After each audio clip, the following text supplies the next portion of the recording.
Okay, we're back. I'm back in plenary session, video edition, joined by Dr. Adam Cifu.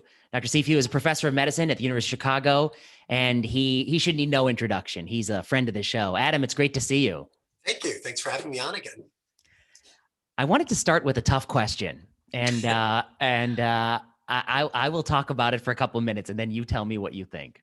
And feel free to plead the fifth. I've heard you ambush people before, so I will be careful. 1937 was the publication of Mulberry Street. The two books, McElligott's Pool and Mulberry Street, were books that I was exposed to as a child.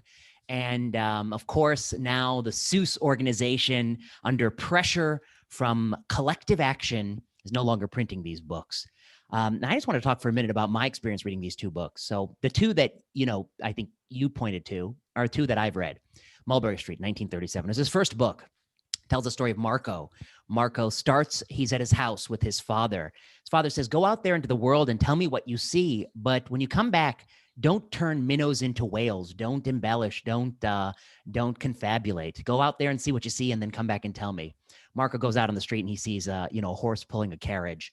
And then he starts to think, that's just not a great story. Horse pulls a carriage on Mulberry Street. What will I tell my father? Maybe the horse is a zebra. Well, maybe instead of a zebra, he's a reindeer. Well, maybe instead of a reindeer, he's an elephant with a Raja from India riding on top.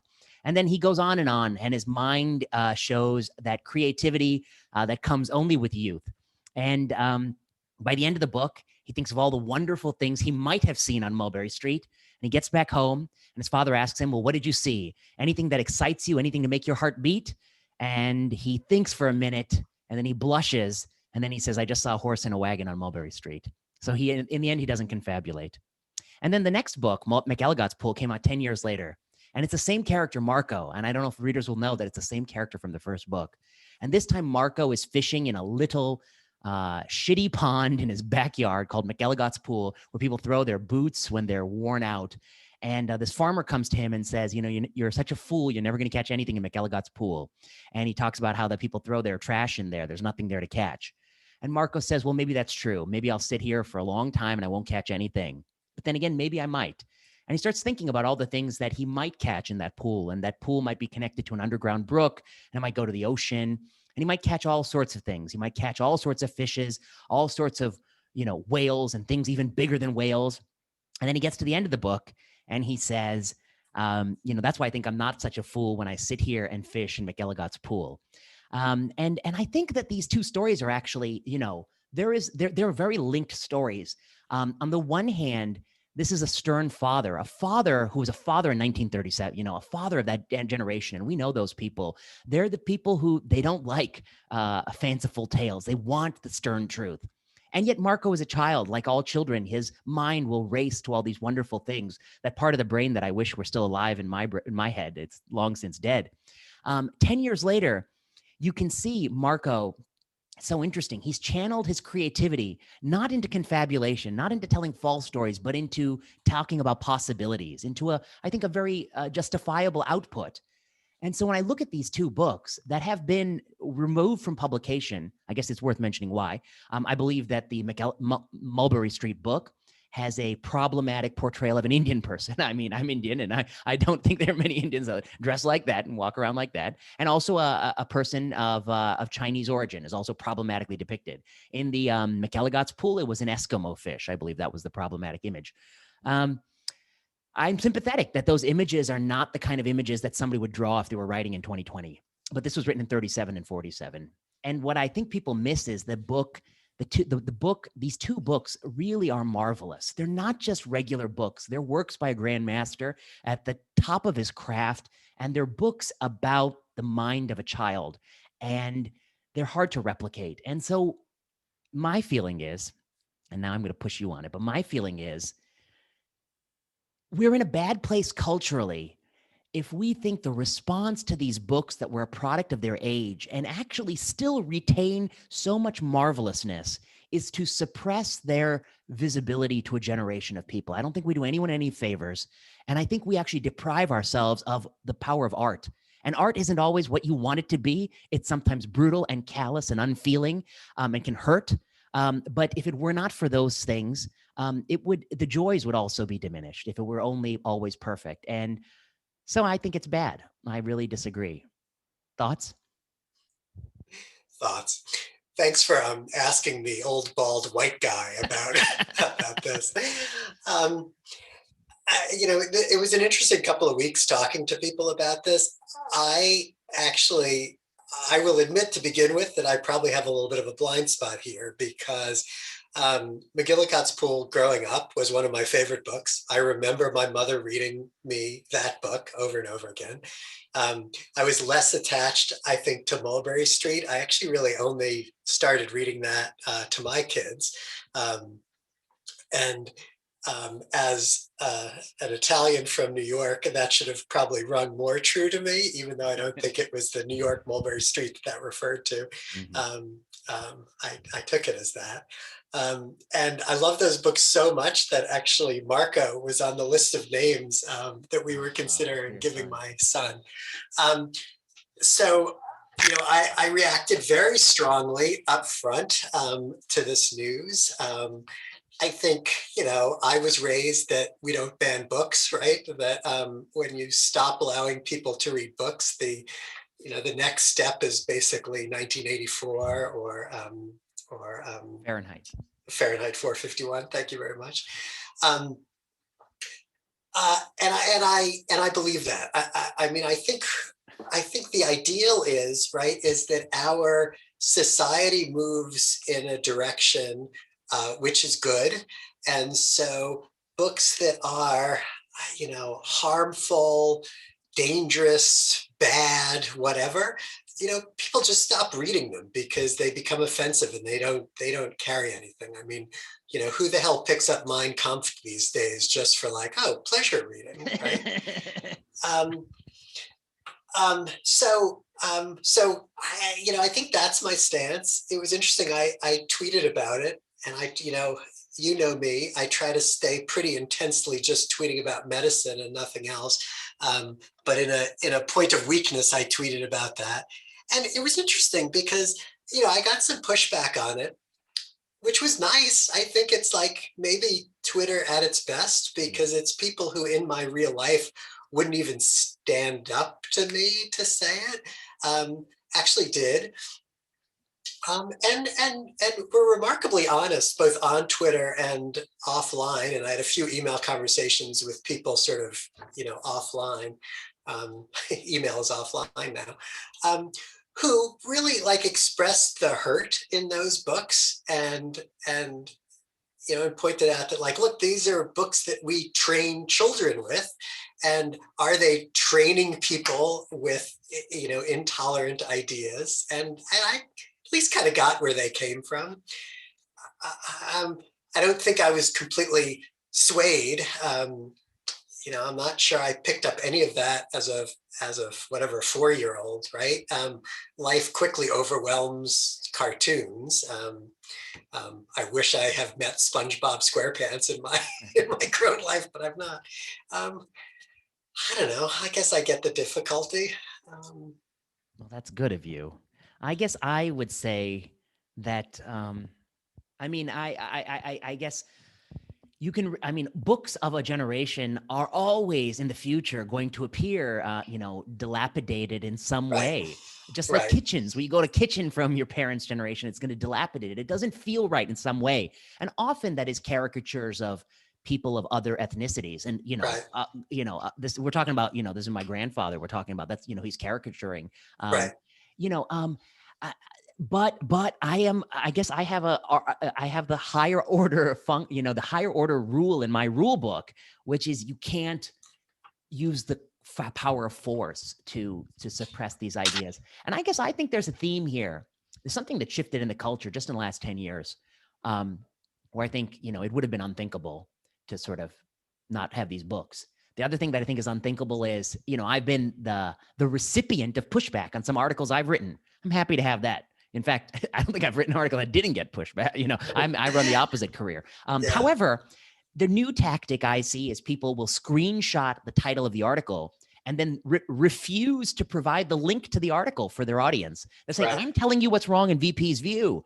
And then, I pushed back and I said, you're depriving of your audience the opportunity to actually interrogate my view. They would see that you're actually caricaturizing it. You're not putting it full force and forward properly. Right. And then the third theme that fits on this is, I interviewed John Ioannidis on this podcast, and I got some pushback saying I ought not talk to him. We should put him in on a boat and ship him off to Elba because he can't be talked to anymore. So I guess to me, this theme all of these things can be true. My idea can be bad. McElligott's pool can have offensive content, and John might have bad ideas. Those things can all be true. But the new thing I see is the way to deal with it isn't just to say, one, that's stupid, that's wrong, here's why it's wrong. Or even if nobody's reading it, as you point out, there's not even pointing to comment. I don't have to go and talk about why Mein Kampf is bad. Nobody, as you put it, I don't think anybody reads it. And I actually think at the time, even it was poorly written, even by its own standard. It's a poorly written book all along. So to me, what's different is that somebody is deciding that we can't let other people have access to some idea because they can't make up their own mind. And that to me is fundamentally antithetical to pretty much what I believe in more than anything, which is you got to make up your own mind in this world. Right. I hate slippery slope arguments, but it is true that when you think about these books, and it's hard for me to even say these books that are offensive, right? But books that offend someone, what is the next step? Do we always have to respond to the most sensitive person and withhold any of that material? I don't think anybody agrees with that. I also think there's a little bit of moral vanity here, right? That like we do so well here, and that's not true. It's definitely, there's a changing cut point of tolerance, right? I actually have some books from my childhood that are older than McGillicuddy's Pool that are awful. And actually the first couple of times I read them to my children, I was like, I can't read this, and maybe that'll happen to some Dr. Seuss in the future, but I'm sure that there are ways. There are probably ways that you remember your parents speaking. I certainly remember ways that my parents spoke that by the time I was, a young adult, I was like, Mom, Dad, you can't say that, So it's difficult to know what's okay. It's especially difficult when we're talking about things which have been published in the past. I'm not a big fan of things being cleaned up either, but sometimes little tiny edits, if possible, are appropriate. But I think you're right. I think the ideal is that these things, if they're offensive, if they're no longer sort of attractive to the culture, what'll happen? People stop buying them and they'll stop being printed for that reason. I actually think a lot less would have been made about this if the publisher had just said, look, Mulberry Street, we sold 5,000 copies of that last year. It's not worth us publishing anymore, and stopped it based on that. That hurt me too, because if they stop books with less than 5,000 sales, it's gonna hit close to home. It's gonna hit close to home. Okay, let's talk about something else. I don't know. I guess the last thing I'd say is, my father was one of like 13 brothers and sisters, and he talked about how growing up, he literally had no possessions except for, he slept on like the third bunk. And all he had was books that he would read by like a tiny nightlight. And books was his window to the world with all its flaws and blemishes and imperfections. And to go from that and, a generation later to talk about, not having some books by not just average writers, but this guy is I don't know. I think we're missing the point. He's not an average writer, this Theodore Geisel, this Dr. Seuss. He's an extraordinary writer. Thidwig the Big-Hearted Moose, one of the most lyrical, magical books. Actually, after this, I'll tell you the first time in my life I encountered that book is a very funny story.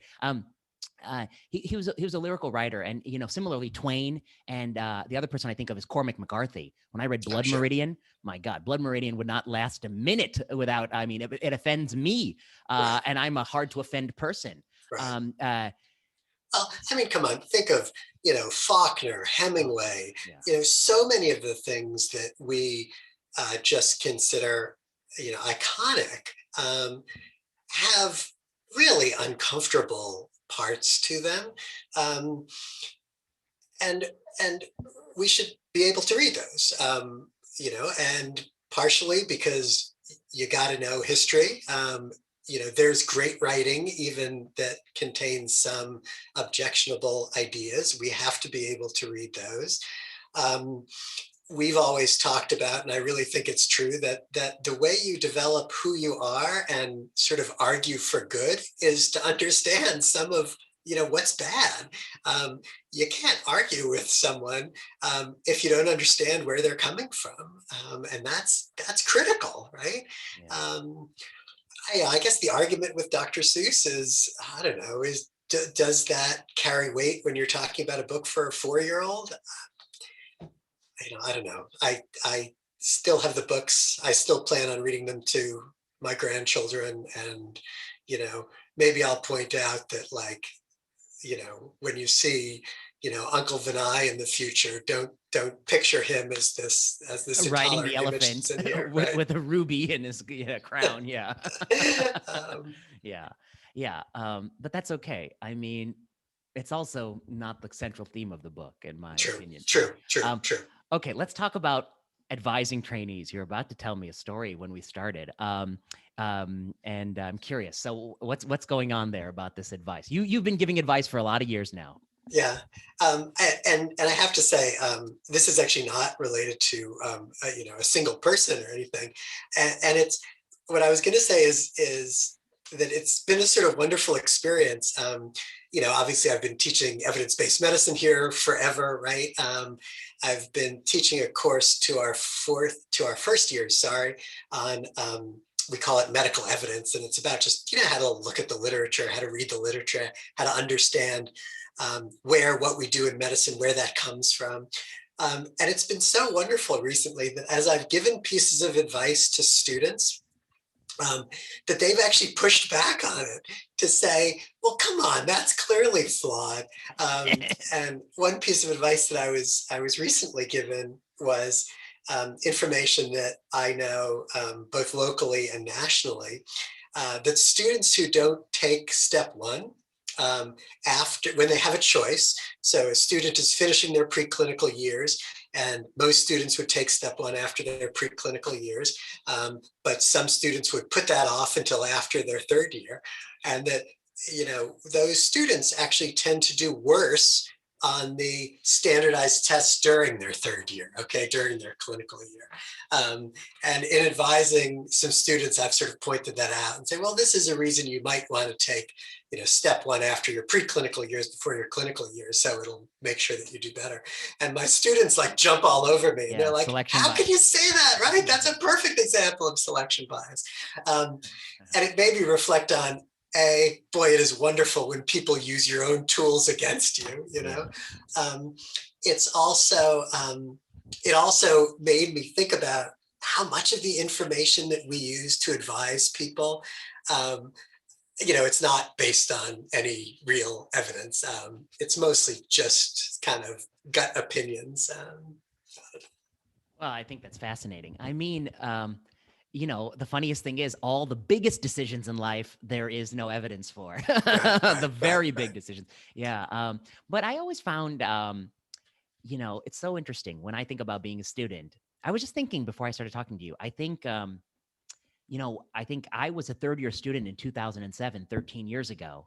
Um, okay. So, I think you're 13 years older than me. So I think like you were my age back when I Yeah, first met you. yeah. I remember thinking, what an old man that is. It's amazing that I haven't aged at all since then, right? Yeah, you're the same youthful look, the youthful glow.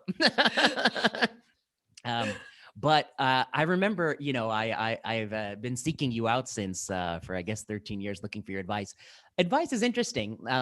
there's a reason why the students that seek you out are seeking you out. I mean, that's part of the intrigue of it, is that to some degree, they're recognizing that you have the personality and temperament, because obviously not every student is seeking you out, and different people seek different people out, but the ones that seek you out are seeking you out because of partly, they see a similarity perhaps, or they value your opinion. And I think, so that's one interesting thing. The next interesting thing I think is some part of advising is that just by going and talking to the advisor, it's revealed to yourself what you were thinking all along. You just needed to talk to somebody. The third part of advice is, I don't know, I do think some of these things are, I feel like there are some pearls in there, but you're right. If you look at the evidence, who knows? It's a lab. This is like a whole podcast on selection bias. Thinking about the students who come to you.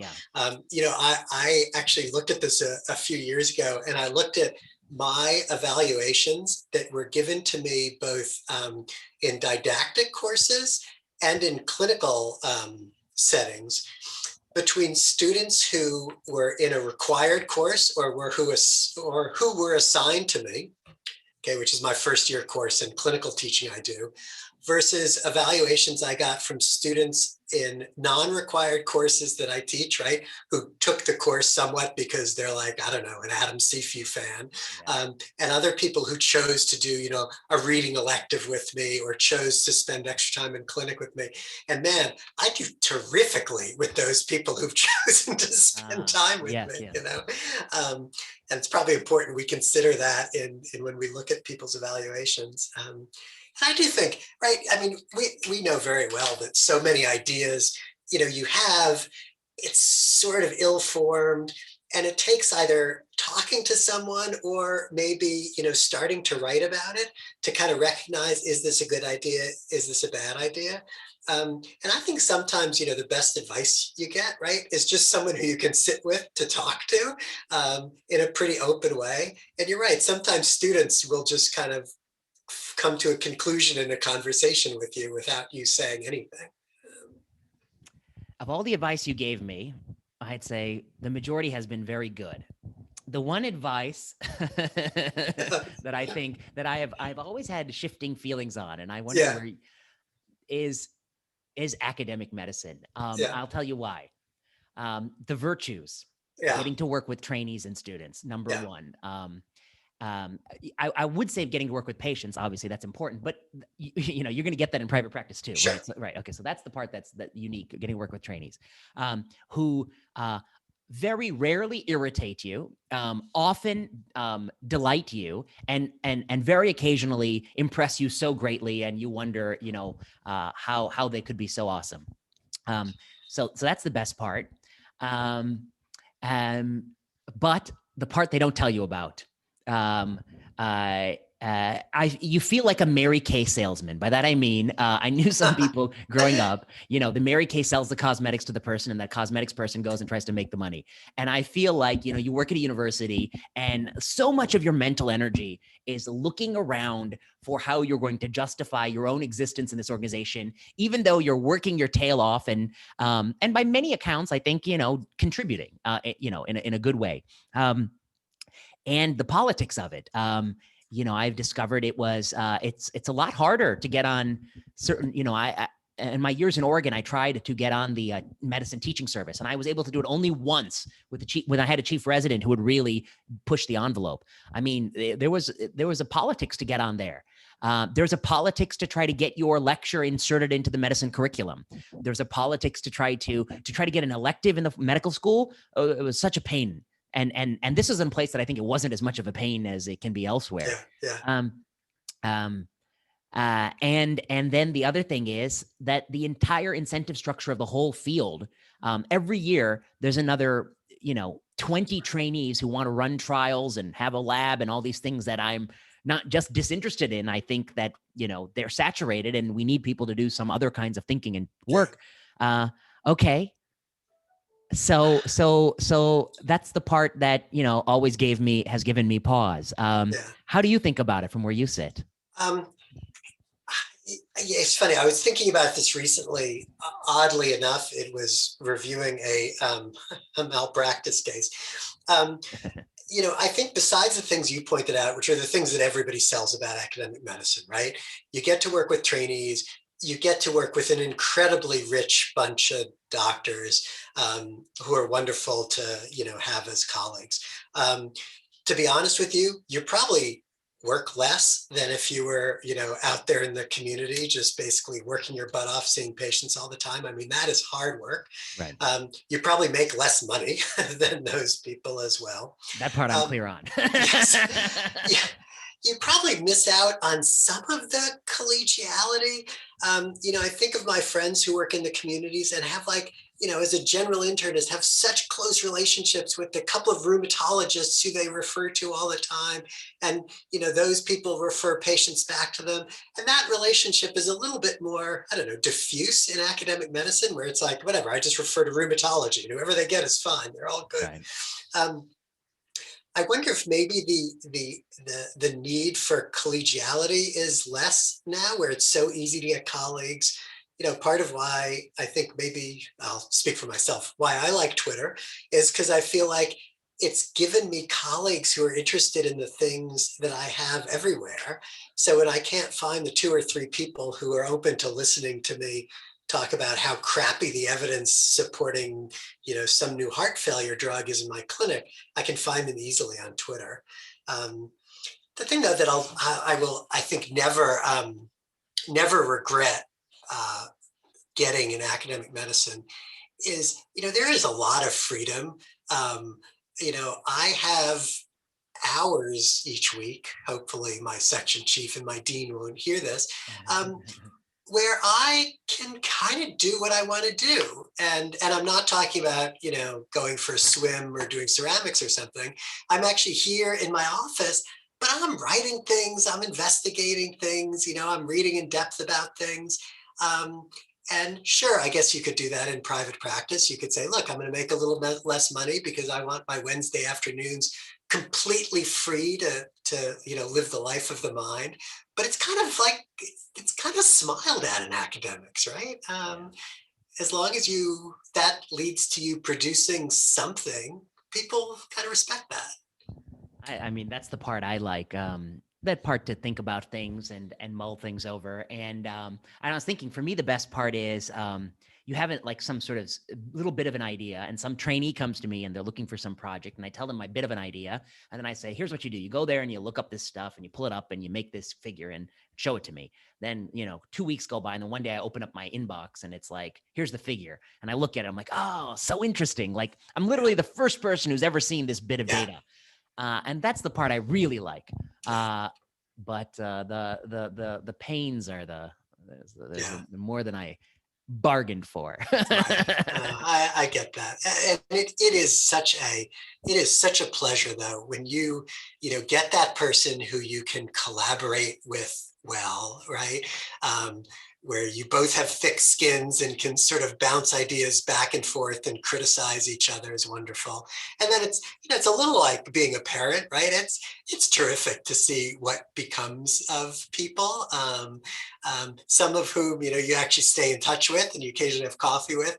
Others you just you see their names on articles, or they reach back out to you because they saw your name on something like this, and it's so cool to see what people end up doing. I don't know, I love that. Okay, you said you love Twitter. I have to ask. I don't know.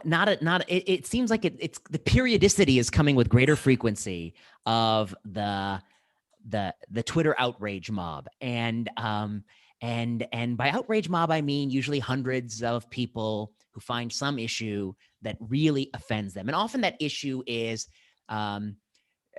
you better be careful. Often that issue is the way in which somebody articulated something. I mean, it's a statement, and often that statement can be, I think, in many cases, it is problematic. Certainly, in some cases, it might just be misunderstood or taken out of context.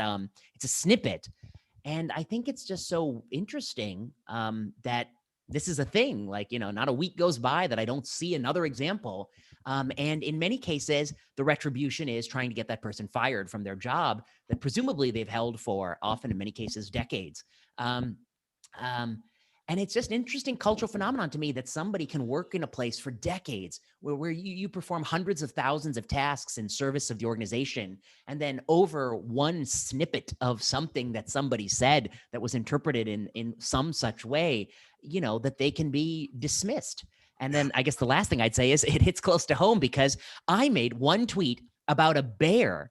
It was a children's book. It was something like, I want to write a children's book about a bear that looks out the window and says, I'm going to go outside when it's perfectly safe out there. And of course, it's never perfectly safe, and the bear never goes outside, and life passes him by. People got really offended by that. And I was like, well, it was in part a tongue-in-cheek commentary about, I believe, a true emotion that, we can't relax restrictions until it is perfectly safe, which I think is untenable. But it certainly didn't target any individual, and it certainly, I believe, is a harmless thing. And yet, it led to many calls that I have to pack my desk. That all this work is offset by one such thing. How do you think about this phenomenon? I think that book would have been the opposite of McGillicuddy's Pool, and I would have never read it. It would have been terrible. You would have loved it. You would have loved it. It would have been a bear sitting in a den, not doing anything. It would have been terrible. Your points are good. I tell myself all the time that, Twitter is not real life, right? Is that people assume the worst about each other. People are so quick to be outraged by things. And that's not how, humanity exists. And some of the people who we deal with on Twitter are just not people we would deal with in real life, right? Because you'd be like, I got to stay away from that person, right? The problem is that sometimes the outrage can cross over into real life, right? Where you can get very pissed off at how somebody talks about somebody's opinion. And while it might feel good to say something inflammatory on Twitter, we have really seen in various places recently that it can have real repercussions, in their actual lives. And for whatever reason, how our society is now, right? I mean, people suffer enormous harm that I think is out of proportion to what they've said, and it's usually what they've said rather than what they've done, to be honest with you.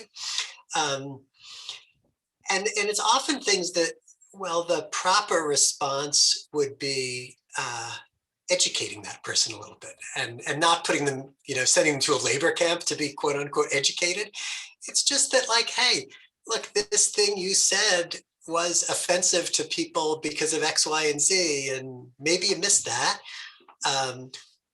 Or maybe you don't care, or maybe you just need to work on kind of articulating your viewpoint better, because it is what you say, but you can say it without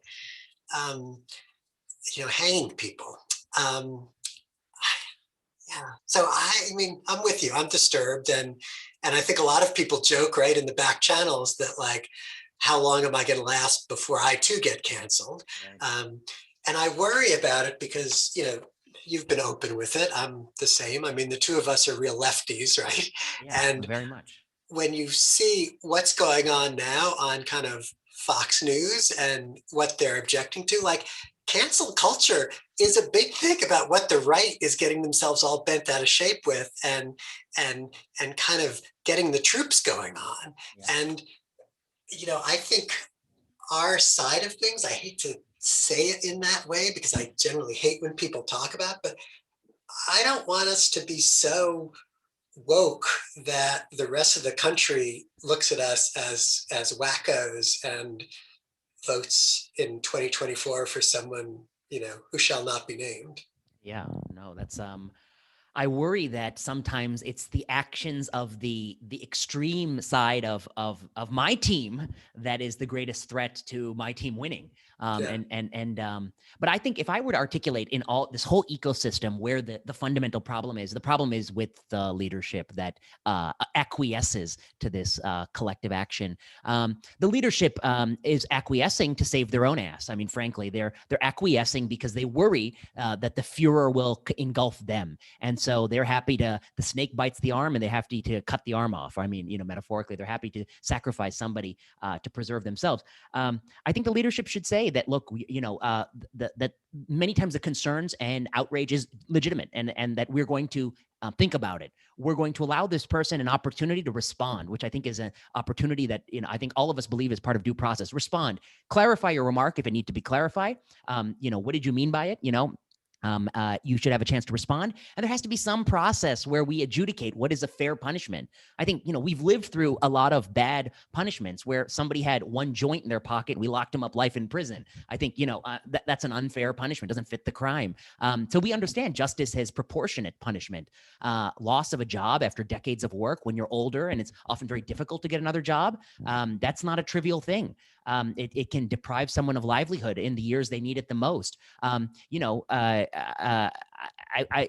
have a lot of experience. I don't want to get into, but I mean, when you're in your 60s and you want to try to find a new job, it's not so easy. And that's a problem in this society. And so, and the other thing I think is often challenging is the need to face one's accuser. I mean, many people have professional rivalries that extend beyond a specific issue. They find a specific issue and they see an opportunity to bring someone down that they have disagreed with in the past.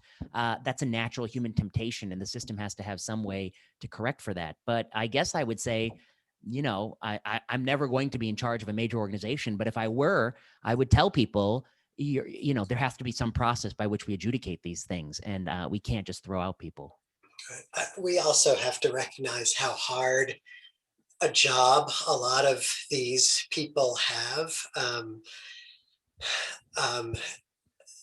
Whether it's producing content, constantly, and therefore the opportunities to, kind of screw up are practically daily. And I mean, screw up in a way that other people hear. Yeah. We all screw up constantly, and fortunately mostly our spouses, our friends, our children just tell us to shut up or ignore us. But then also people in today's world who have to deal with what goes on in institutions and how people interact in institutions, and making tough calls about how we should handle people who don't work well with others. I mean, those are really difficult. And having been in a lot of those meetings with, concerns from students about faculty members, or, concerns between faculty members, you're considering lots and lots of things, and there's a lot of nuance there. And all of that gets lost once one side of the story comes out on Twitter and people pile onto that one side. So it's just like, I don't know, we all have to grow up. We all have to be more careful. And unfortunately, the outrage, which is kind of fun and breeds a lot of energy online, I always feel like we should go back to our own lives. We should try to do what we can really do among our peers and our communities, and try to make things better and easier for people, rather than trying to seek one evildoer in the country and attack them every day. Obviously, there are evildoers in the country who we should be attacking, but that's not what we're talking about, right? Yeah, we're talking about normal people who fall a little bit short. Yeah.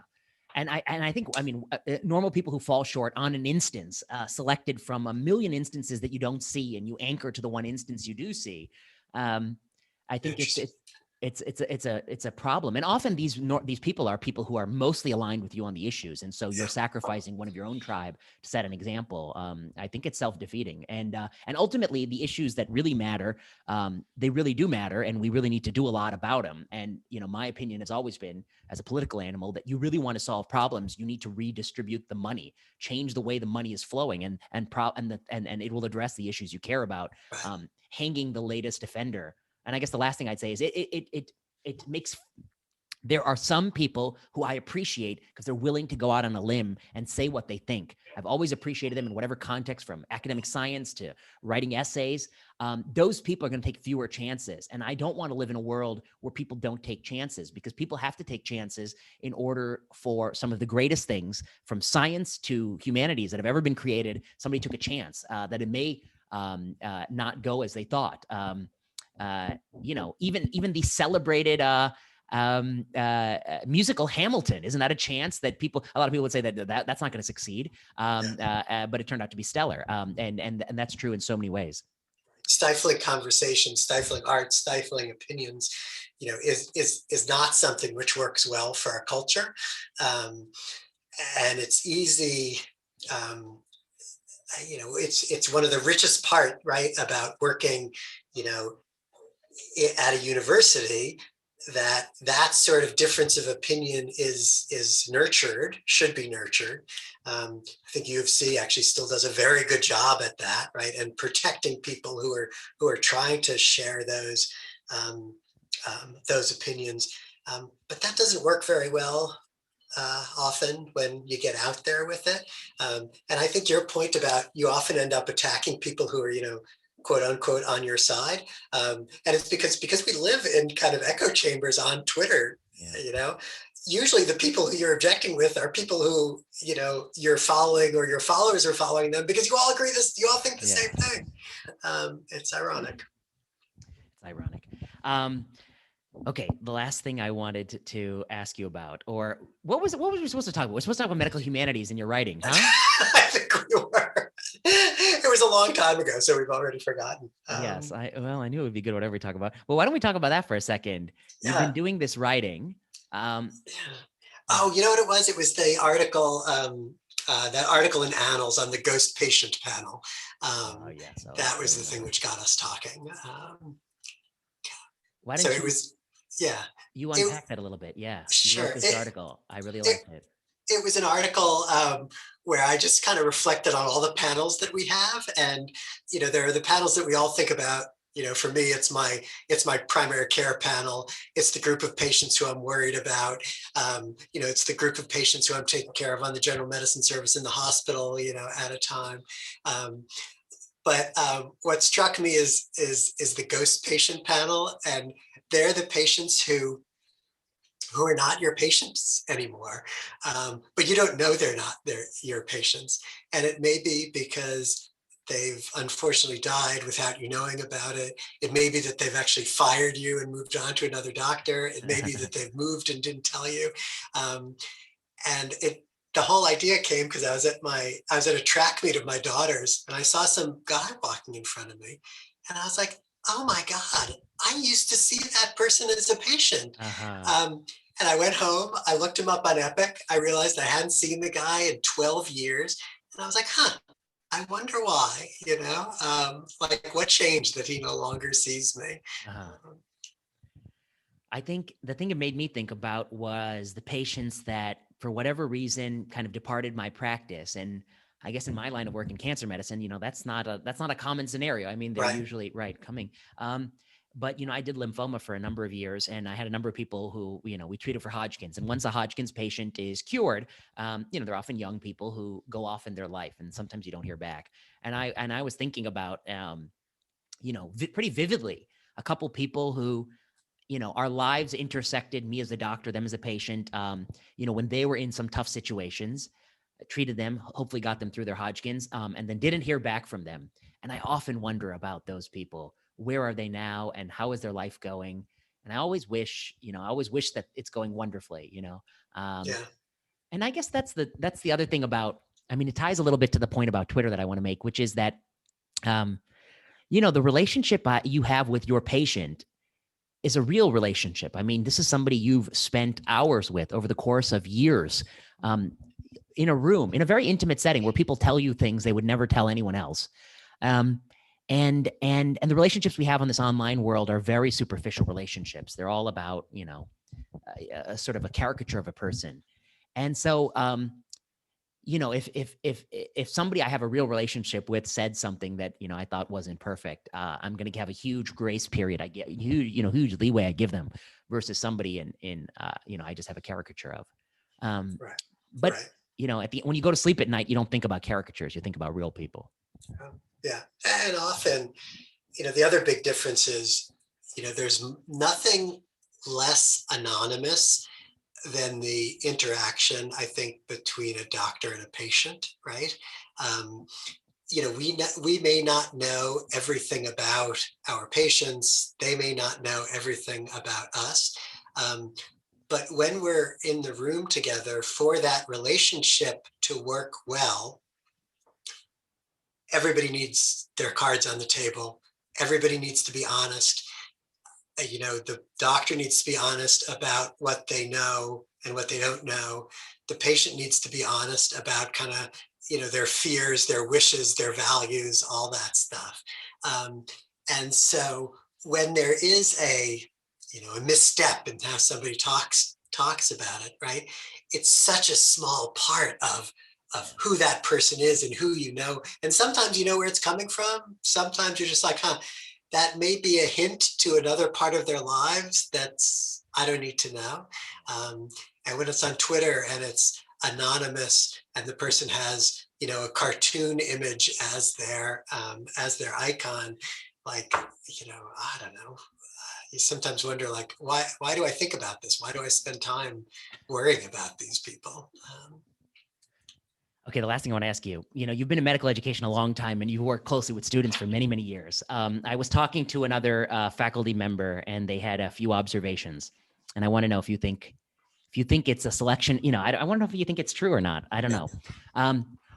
Are the students that we're training today different than the students we trained 30 years ago?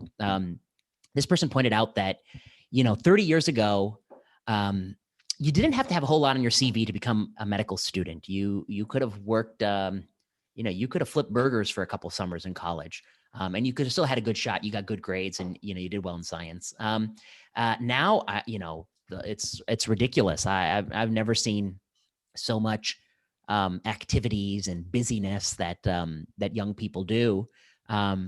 I don't know. I have a strong opinion that just can't be. That's just not what youth is for.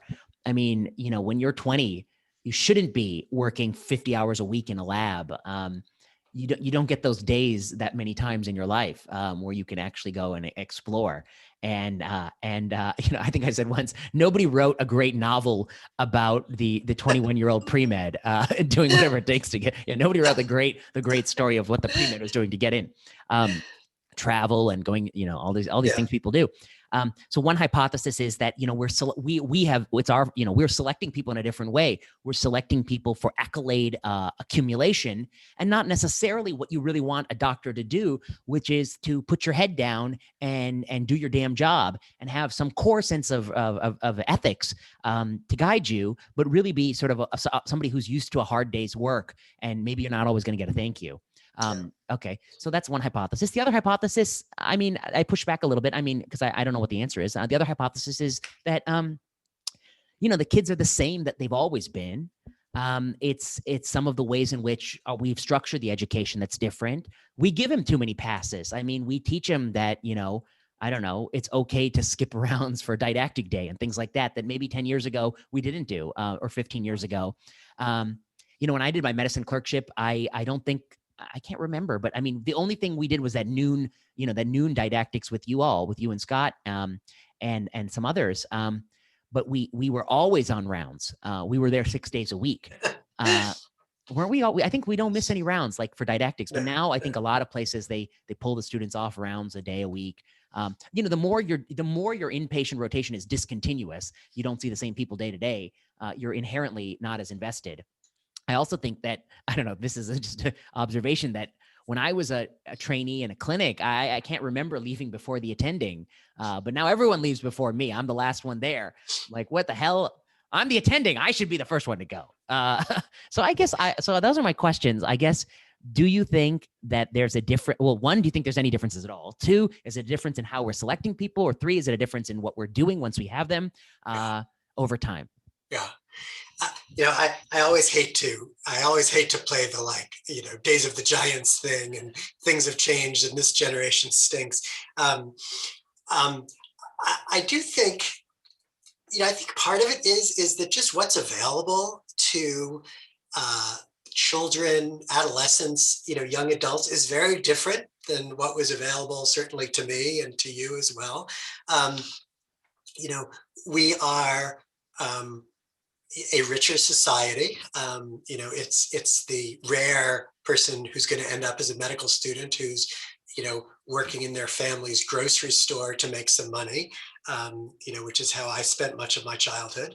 Um, um, and because of that, there are like incredible opportunities around for people to pick up on, right? So people are working in labs, rather than working in a grocery store, which I think, that's got to be a good thing for their career choice and their growth. I think there is a cost to that. Jeannie Farnan, who well from when you were here, and I have always joked that, boy, if we could fill a class with people who've worked in the food industry or people who worked in the military, we would do that, because those people sort of understand customer service and understand what it means to succeed and work in a team, which is really what medicine's all about. I think we get some people in medicine who are overqualified, right? Because you don't have to be that smart to do most medicine. You just need to work hard. You need to buckle down. You need to be good to other people. And if you've done too much and have too many interests, maybe you're not going to be so great at that. I do think your point about where the responsibility rests has changed, and that's your fault, right? Because you've been saying, oh, these duty hour restrictions are so good. Well, somebody has to stay and do the work, and someone has to be the continuity. And if it's not the intern, it's the attending. So shut up, Dr. Prasad. I put it into myself. Yes. But I want to walk a line here about why I have these feelings I do. I feel like working long hours just to do paperwork. Well, that's not what we want them to do. We need to teach them to be doctors. But the flip side is that's not what's happening. We're just cutting the hours, but we're not doing what we need to do, which is like, what does it mean to be a doctor? Like, I don't know. I guess, well, one, I think I've never encountered, I do feel there's a difference in one sense. More and more people come to me and they're not that interested in learning all of it. Whether that's HemeOnc or general medicine or whatever, they're not that interested in learning all of it because they're all so focused on what they want to do. That bothers me deeply because it offends my sensibilities. Well, you certainly don't have to convince me that we should be training more generalists, and you should have David Epstein on to talk about the value of generalists in life. He would be good. Yeah. I think that you're completely right, and I promised myself, I've gotten to hate on podcasts when people say like, "Oh, great question," you're right, but you are right in this. I mean, I think we both agree, if you worked at it, you could probably get someone trained in internal medicine in, I don't know, 18 months, 2 years, easy, instead of the current 36 months. Because what you would do is you would say, look, you're going to take care of heart failure till you're good at it. You're going to take care of chest pain till you're good at it. And you're going to move on. And what's happened with duty hour restrictions is that we say, there's less and less time that you're going to be there, but you're going to have the same balance of patient care and didactic learning and, scut crap misery of the job. And so what happens is that we graduate people from residencies who've actually had less time with patients. Those residents, therefore, they actually have to work harder and sort of pay more attention to learn more from the patients they have to turn out, good qualified doctors, as we've been able to do. So it's interesting. I mean, I think residency has become physically easier, but intellectually more difficult. And it's a strange outcome of basically making training more humane, which nobody would argue that was a bad idea. So interesting to me. I mean, when I think about, like what does it mean to be a great oncologist? I think, that it is, you need to know a lot of facts, and then you need to have somebody walk you through why we make decisions the way we do. And I feel like, yeah, we could do a better job of that. Similarly to what you're saying, we could do a better job of training you to be good at seeing these different diseases, because the answer too often is, oh, it's approved, or there's a study, without a sort of a deeper look at those studies. And I don't know, that's something that I feel like, your class was my first exposure to it, but then, you have to learn as you go. Right. All right. I mean, we've lost that. I'm hoping to, bring more of that back into medical education again. It's that sort of really close um, um, mentorship into deliberative practice, which you Yes. need, right? You need to be with someone who's making the decisions, who's able to articulate, why they're making the decision that's going on.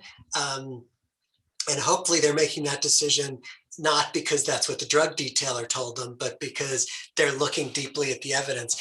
And I think that if that's all our medical students and our trainees did, um, we could train people really fast. You couldn't train them all with one person because they'd have to spend, a week with me, a week with you, a week with Mandrola, like move them all around, right? Get them people in different specialties, people who think differently, surgeons um, who consider the evidence in different ways. Would be amazing. But it would be hard because it would take a lot of my time that I'm supposed to be seeing 12 patients in a half-day clinic.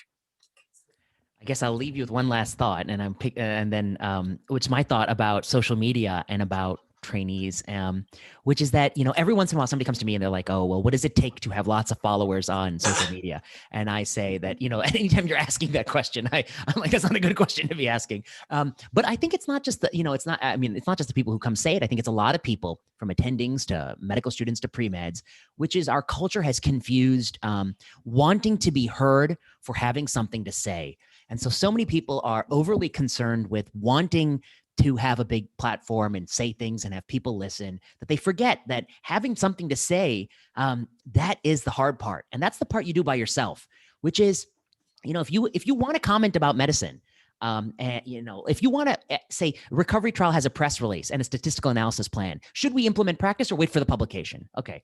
Everyone wants to comment on that issue, but if you want to comment on the issue and not have to, eat eat me, eat what I'm about to throw in your face. You have to have spent a lot of time thinking about these things. Like, I don't know, when do we change practice? What evidence do you want to see? And what are the pitfalls in studies? And are those pitfalls susceptible? Is this, impartial Oxford run study susceptible to those pitfalls? And is this an emergency situation or not? And that is work that, like, you just do. And first of all, a lot of people don't do it. I don't think they can get far in their career and never do it. But if you want to do it, you do it alone. You do it in residency. You do it late at night. You do it with friends over a beer. And I think that's one of the things that I feel like we're missing in this this social media environment, which is everyone wants to be seen and heard. But you have to build your tool for having something to contribute first. Otherwise, you're not going to do well, I think. Yeah. I guess my response to that would be look, I have whatever, a mere fraction of the followers that you have. For good reason. I have much less to offer. But I think, what are the benefits of having people follow me? One of the things I like about it is that when I make content that I'm proud of, Yeah. I like to know that more people than the 15 to 88 people in my class get to hear it, right? That's good. I like it that actually there's a fairly diverse swath of people who will respond to things from me. So I hear from trainees, I hear from patients, I hear from journalists. Who I wouldn't hear from in any other setting. And I like that because that actually, when they push back at me, that sort of broadens my view and understanding. I think the downside is that comparing this to when, I followed 250 people and 1,000 people followed me, and they were all people who were deeply interested in what I was doing. Right. There's a lot of stuff that comes back at me, which is like, well, that doesn't help. And then oh yeah. We also, there are people who are like the true believers, the one issue kind of people on Twitter who seem to have endless amounts of time to take you to task on something when it gets just adjacent to what they're interested in. And I try to interact, with people, because I feel like if they're giving me the time, I may as well try to give them the time. But often those conversations go nowhere, because that's someone who has a belief. They're there to get their belief across. They're there to convince me. And, I'll know within a 2-part exchange that this person's not going to change my mind. And then, like, what a waste of time. Yeah. More followers, more problems, I like to say. That's the universrsal truth. Well, Adam, it's been a pleasure talking to you. Yes, nice talking to you. We could do this all day. And someone's got to go back to work. Someone's got to go back to work. Yeah, I got to go now. Good to see you. Okay. Take care, Vinay.